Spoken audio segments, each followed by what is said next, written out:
right, guys, we are going to have a little fun here today. Got the 67 Barracuda out, slant 6 power. What's more fun than a 67 fastback Barracuda waiting on a 440 engine than a 67 Barracuda filled with performance parts?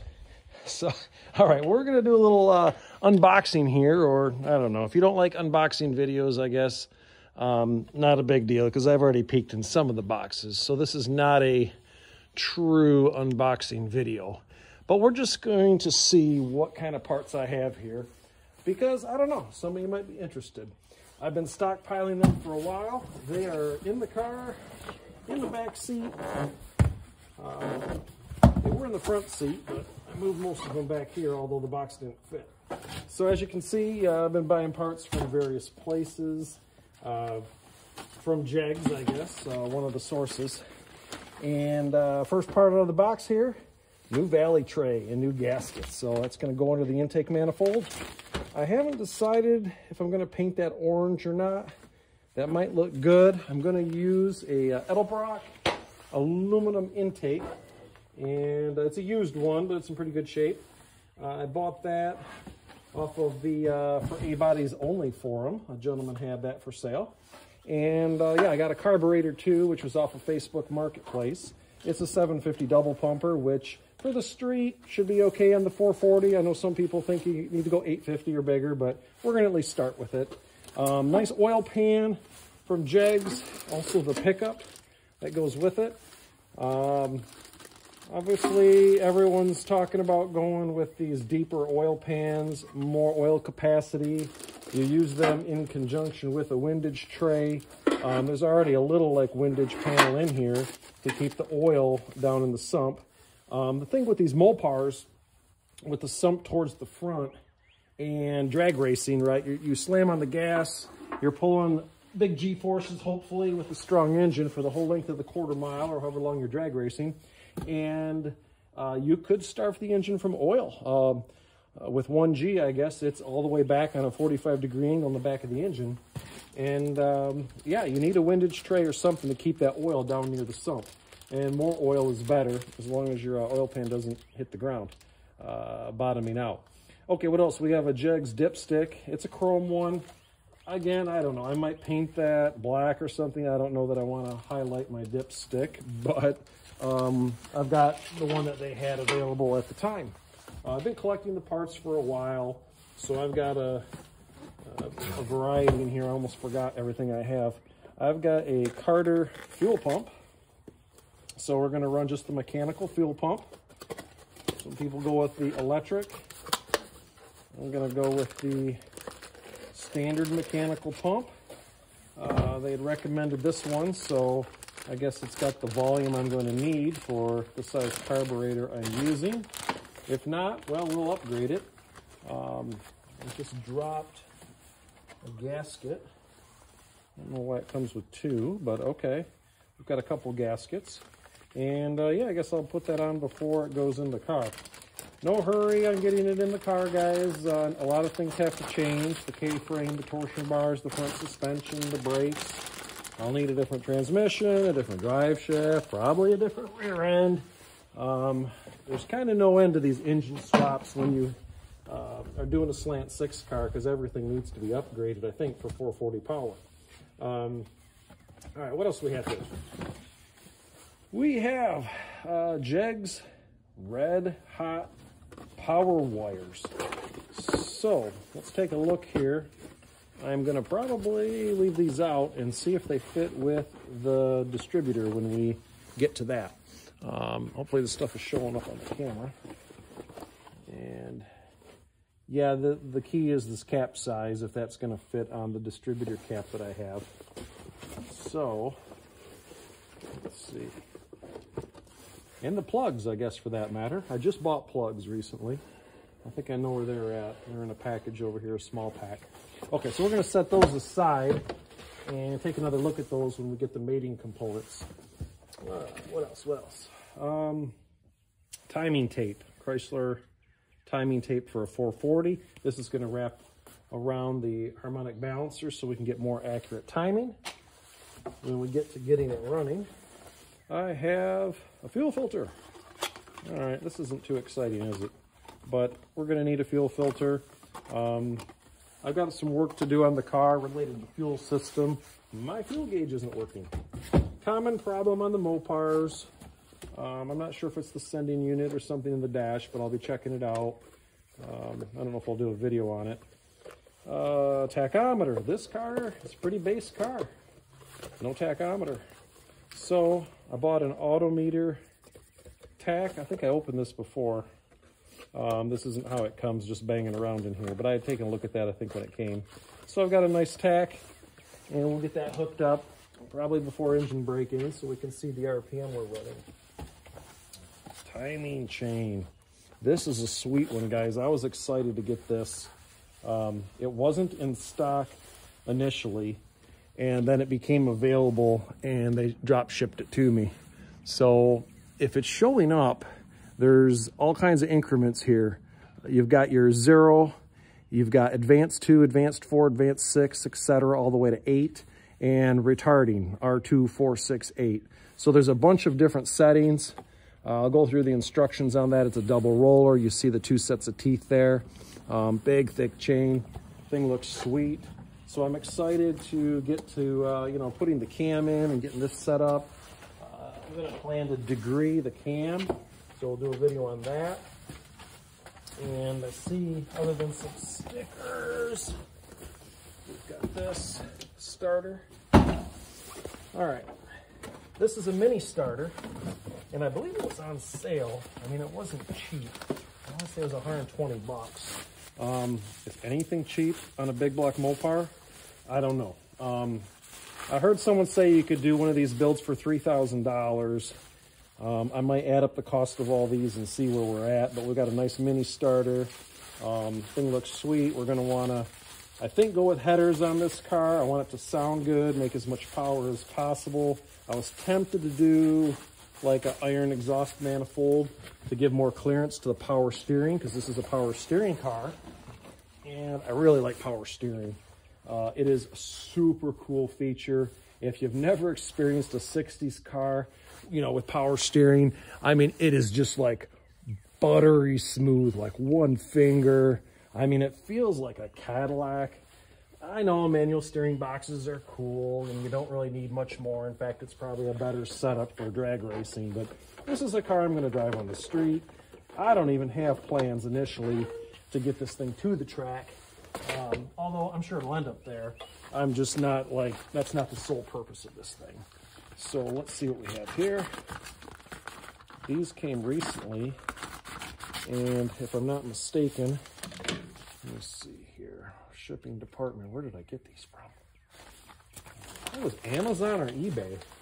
I guess whoever had the best deal. We've got NGK V-Power plugs, and it doesn't say where they came from, but I guess check both Amazon and eBay if you're looking for a good deal on these suckers. Let's take a look what we got here. Let's see if that will fit our plug wires.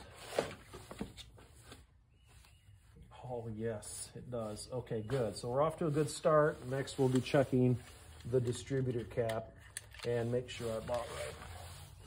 And where did that little protector go? You gotta love these Barracudas. They have like trunk space like crazy. You fold down the back seat, it's like a little two-door station wagon, I tell you. All right, put the plugs aside. What else we got here? Gaskets. Okay, gaskets. Felpro. Pretty typical. Nothing too fancy here. These are, let me be careful so I don't dump this all out the wrong way. What we have is a standard gasket set. And where are the head gaskets? There they are. Okay. Nice head gaskets. They make thinner ones. People sometimes use like a single layer or some type of multi-layer steel gaskets that are really thin when compressed.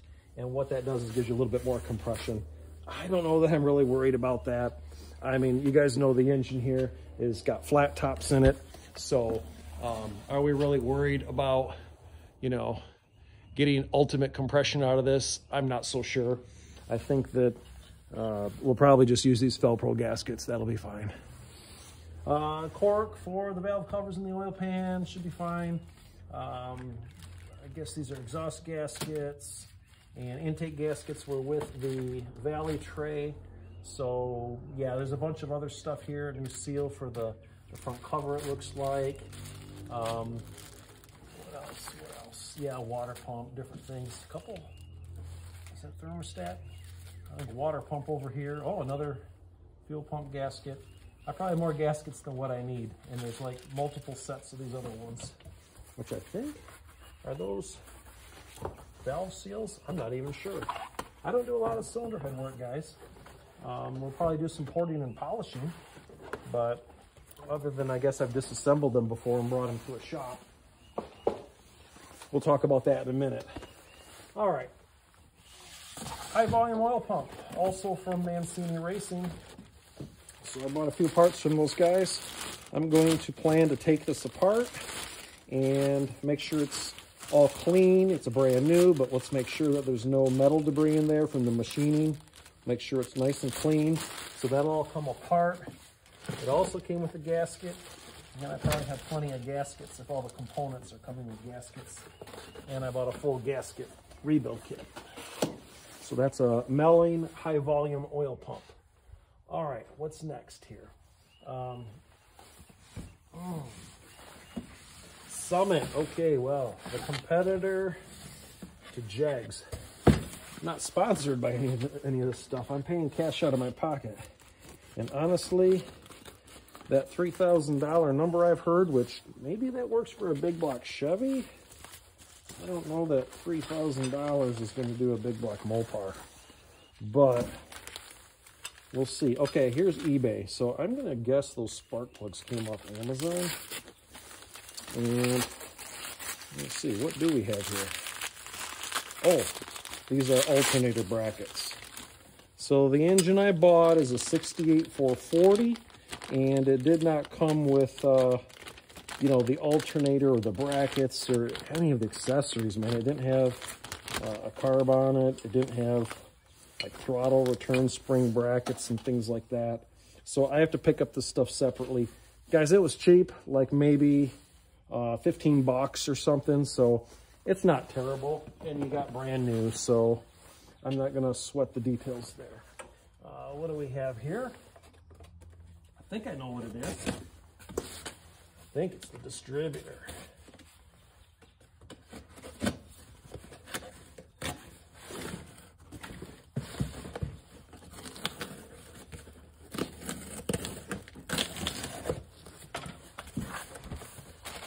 Summit. Well, if I make a drag car, I'll have plenty of stickers. Okay. Okay, speaking of brackets, here's a bracket for the coil. That's Summit's bracket. And this be the coil. Well, we gotta cut that open.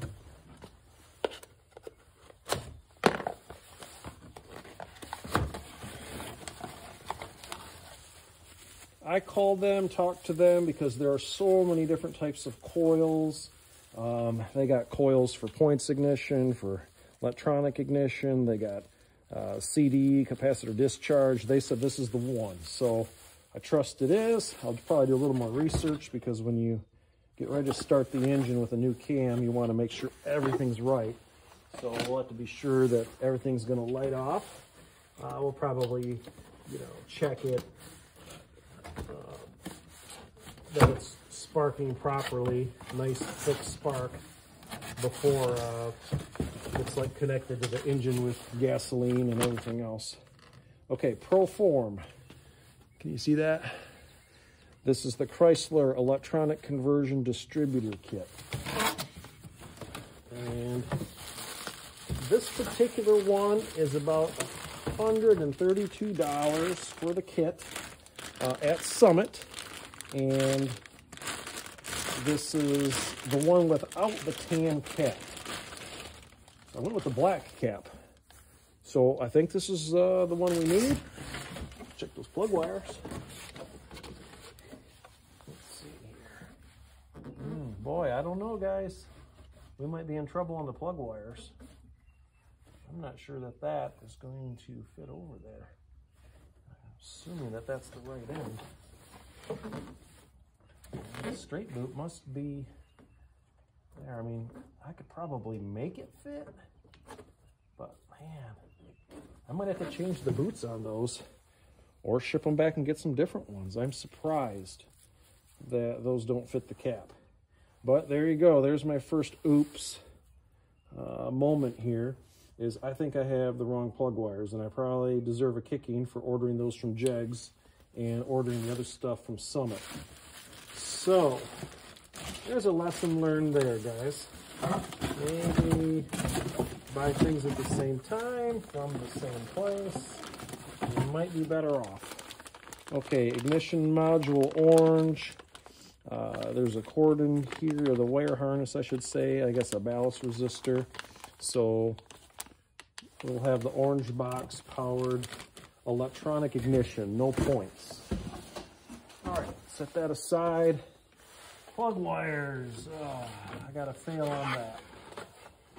Well, actually, the boots could be changed. I probably even have a set. My older set of plug wires. Okay. This box I already tore into. It came a little weird, so I wanted to make sure things weren't damaged inside. It was kind of one of those boxes that had been cut down. And I've got a bunch more of this, driven BR30 break-in oil, special oil with ZDDP for cam protection, extra protection for all those brand new metal parts. This is all from Hughes. So big name in Mopar performance parts. And they have a guarantee. Go online, take a look at that. If you order all your stuff from them, the cam, the lifters, the oil, I'm not sure all the stipulations, but I ordered as much as I could because they have a cam guarantee that you won't wipe out your camshaft. You follow their instructions and use their oil and all their recommendations, and I think they have a guarantee. So check that out. That's a nice thing if you're worrying about your camshaft. And you don't mind waiting because this was on back order as well. But it did eventually show up. Can't say anything bad about these guys. They took care of me. They didn't charge my credit card, I don't think, until it shipped.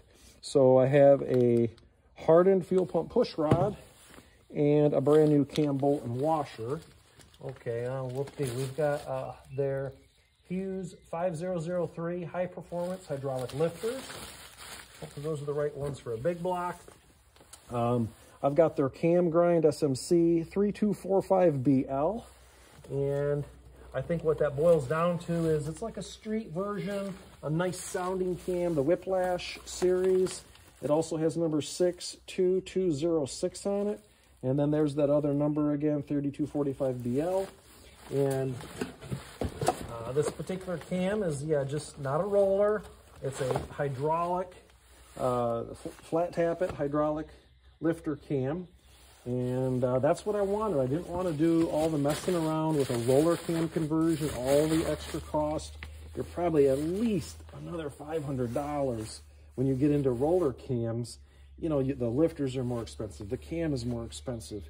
I mean, yeah, they don't get wiped out, that's pretty much a guarantee, but then you're into roller valve train. In fact, I've never seen a roller cam setup without a roller valve train. Probably full roller, meaning bearings on the rockers themselves, as well as the tips where they roll on the exhaust valve. So, man, it starts to add up. And if you really just want that sound of a high performance, flat tappet cam, right there, a little more noisy. Really not like solid lifter noisy, but I mean, they sound different. And that's what I'm going for. So, guys, I think you might have saw like $2,000 or $3,000 of parts. I don't know. I mean, we had pistons from Mancini Racing and bearings. I think those, gosh, how much are those? Maybe like $600 for the forged ones with the molly rings. But guys, where the budget really gets blown, what's in here? One more box. Okay, I can't even reach it. Maybe that's a good thing. But let me go fish that thing out, and you're going to see where the money's at.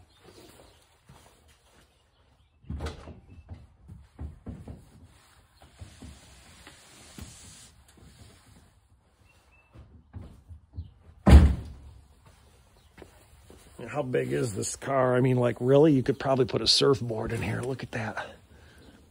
All the way to the front. I'm telling you, that's almost looks like 8 feet to me. It's crazy. All right. Here comes that last box, guys. Oh, baby. Guys, it came from Jegs, and it took a while. They were on back order. Common theme here with parts, playing extra time. I'm moving slow, it doesn't matter, but man, if you're trying to get an engine together for the next like racing season or something, or an event, I hate to say it, but it's going to be frustrating getting parts. Well, if you haven't figured it out already, guys, I'm going with aluminum cylinder heads. They had these things. I had a coupon at Jegs for $150 off, and I could not help myself. They're pricey, okay? These things are $1,300 a set, but they are CNC machined. They have like a 5-angle valve grind. They've got brand new springs, locks, retainers. They've got the brand new, of course, valve seats and all the things you have to worry about on your original cylinder heads if you're going to do iron ones. You're going to be spending money like crazy on heads that probably don't flow as well. So I do have a good set of iron heads, but by the time you clean them up, replace valves, probably, replace valve springs, your seals, locks, retainers, and all that, get those things, you know, maybe on a flow bench, get them ported out, get them actually flowing decent, or if I'll use templates and spend umpteen hours at home, I swear you're going to have $1,000 into iron heads. You know, tell me in the comments if I'm wrong, but I thought for a few $100 more bucks, I'm going with aluminum. Heck, if nothing else, for the weight savings. So I don't think you can build a 440 for $3,000. That's my opinion. I've got parts, and I'll create a list, and we're going to try to make that engine happy. But yeah, I think it's more than $3 guys, especially if you do the cylinder heads. So there you go. That's the fun unboxing video, so to speak. And maybe real quick, I guess here's the cylinder head. I mean, part number. They have two different ones here, 9440, 9441, big block Mopar. Which ones do I have? 9440. All right, spin this around. They're still pretty heavy, man. See that? There they are, Jegs. So ProMax, wherever the distributor or factory is for the direct shipping, these guys, when they came in stock, they just shipped them to me from there. I don't think they even went like to Jegs and then to me. But all right, get those out of there, and we'll call it a wrap. All right, there you go. Closing her up. Catch you later.